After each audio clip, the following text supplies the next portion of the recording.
Today what we did was we really focused on that capacity to be non-reactive and to grow that capacity of non-reactivity.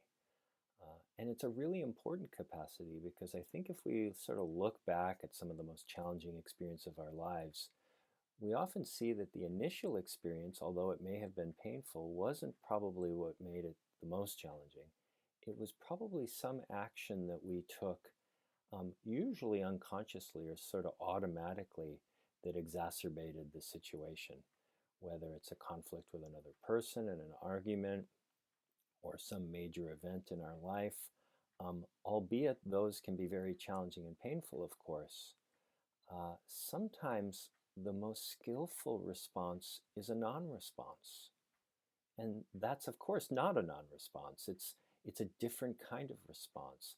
Choosing to practice in this sort of quietistic way, this sense of quietude where we don't necessarily need to act one way or another or of the multiple ways, but that choice to non-act. And it's not inaction, it's not frozen, it's not, oh, I'm not doing anything, but this sort of resolve to make a conscious choice to non-act can have really important ramifications. Sometimes when we do this, for instance, in a work situation, it can let things play out a little bit.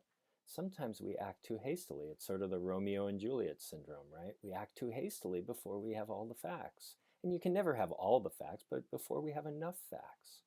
And so this capacity to sort of sit and be like, is it so? It's this way right now. And to sort of bear that if it's uncomfortable to bear.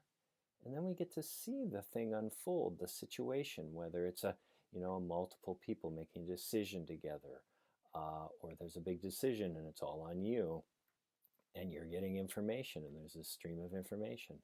Of course, at some point we have to make a decision to do something perhaps in a given scenario. But when? There's really two pieces that make an action skillful. The action itself, what we've done, and the timing. When did we do it? When we do it makes a really big difference. If you've ever been in a really big negotiation, it's not just what you say, it's when you say it, it's how you say it. It has to relate to everything that's already been said in a skillful way.